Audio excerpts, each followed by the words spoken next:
Kamusta kayong lahat? Welcome sa Heartbeat Doc YouTube channel. Maraming salamat sa patuloy na pagtangkilik sa mga videos na ginagawa ko at sa pagsubaybay ng aking channel. Unfortunately, hindi ko ngayon ako nakakagawa ng ganong kadalas, pero huwag kayong mag-alala kasi start na ulit ito ng 2025. Kung hindi nyo pa nagagawa at hindi naman sobrang abala para sa inyo, please consider subscribing to this channel. Sa video na ito, pag-uusapan natin ang isang supplement na sumisikat kung hindi pa nga ito sikat. Yon ay ang pag-take ng magnesium. Ano nga ba ang mga simptomas pag kulang tayo sa magnesium? Ano nga bang mga supplements ng magnesium ang pwede nating i-take, ilang mga dose, at kung saang mga sakit na pwede nating maiwasan kung tayo ay iinom ng magnesium. So kung gusto nyo malaman ang mga ito, tara samahan nyo ako sa video na ito.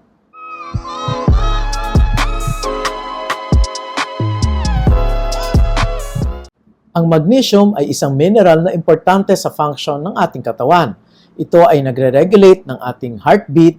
Yung ginagawa nitong steady ang ating heartbeat. Pwede rin ito mag-regulate ng ating blood pressure. Importante ito sa function ng ating mga buto at sa normal development nito in fact, at sa pagkakaroon din ng magandang function ng ating mga nerves o yung tinatawag ng mga ugat para sa ating nerbiyos. Pwede rin ito na mag-regulate ng ating sugar level. Importante din ito sa paggawa ng protina ng ating katawan at even nga sa DNA. Pag kulang ang ating magnesium sa ating katawan, pwede tayong makaramdam ng panghihina, wala tayong ganang kumain, parang palagi tayong busog, pwede rin na naduduwal o kaya yung palaging pagod. Sa mga experience ko sa aking mga patient, marami akong nakikita, especially yung mga nare-refer sa akin, abnormal ang kanilang heartbeat, na pinapasukat ko routinely ang kanilang magnesium at karamihan sa kanila ay mababa sa kanilang magnesium.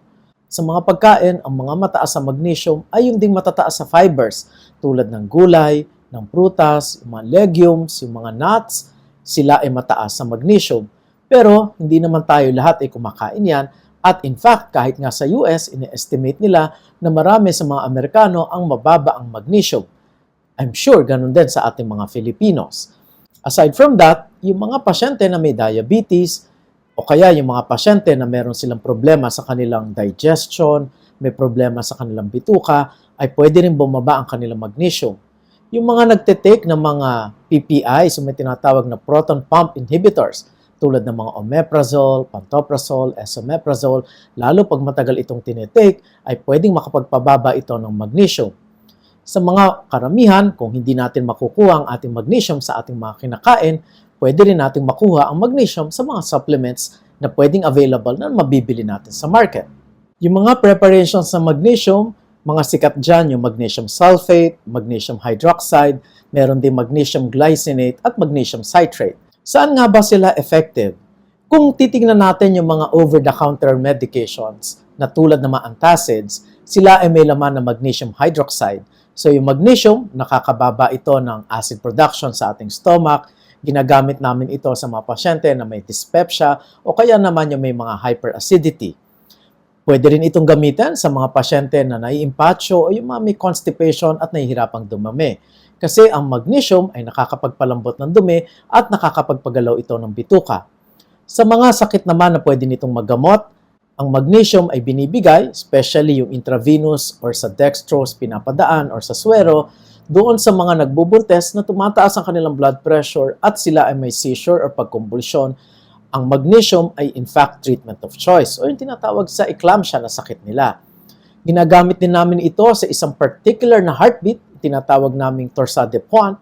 Ang social ng pangalan, it's a French name for that specific arrhythmia at ito ay isang fatal arrhythmia na pwede naming nakikita although rare, pero pwede itong lumabas at magnesium ang aming ginagamit. Yung mga sakit na yan, established na yan na indication for magnesium. Now, may mga iba ding mga sakit naman na hindi ganun ka-established ng scientific evidence, pero pwede silang magkaroon ng benefit sa pag-regular na pag-take ng magnesium. Tulad for example ng asthma.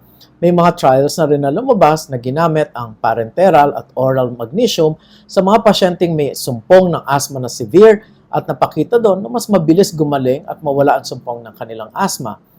Yung mga pasyente ding may diabetes, may mga small studies din na pag maganda ang kanilang magnesium at nagtitake sila ng magnesium, ay mas maganda ang control ng kanilang blood sugar. Yung mga posible pa na benefit ng magnesium ay pwede rin itong magamit sa anxiety. Maganda itong gamitin sa mga pasyente na may anxiety at the same time, meron silang dyspepsia or hyperacidity kasi parehong beneficial ang magnesium both sa anxiety at sa hyperacidity. Yung mga pasyenteng may migraine, lalo pag madalas ang sumpong ng kanilang migraine, ay maaaring mag-benefit sila sa magnesium at pwedeng mabawasan ang kanilang mga gamot na ginagamit. Yung mga pasyente din na may mga osteoporosis, makakatulong ang magnesium supplement kasama ng kanilang calcium na tinitake. Yung mga ibang sinasabi na indications for magnesium tulad ng muscle pain ay wala pang masyadong evidence. By the way, magnesium can potentially enhance sleep. Yung mga pasyenteng nahihirapan, yung mga taong nahihirapang matulog, magandang maging tulog nila pag sila ay umiinom ng magnesium, and it has something to do with GABA o yung GABA. In fact, dun sa mga ibang sleep supplements, makikita nyo doon yung GABA as part of the ingredients aside from melatonin. Yung magnesium ay pwedeng mag-produce ng GABA na yun ang link kung bakit ito pwedeng at maaring mag-enhance ng sleep or pagtulog ng maraming tao. Ilan nga bang magnesium ang pwede nating i-take? Sa mga recommendations, sa mga adults or even sa mga pediatric patients, pwedeng mag-take ng around 300 to 400 milligrams ng magnesium per day. And it is good na safe ang magnesium as a daily supplement. Siguro, ang mga pasyente lang na dapat mag-ingat ay ang mga pasyente na may sakit sa bato kasi hindi nila masyadong nailalabas ang kanilang magnesium at pwedeng tumaas ang kanilang magnesium sa katawan at pwede sila ma-overdose. Yung mga pasyente na may overdose ng magnesium, ano ba yung mga pwede nilang maramdaman?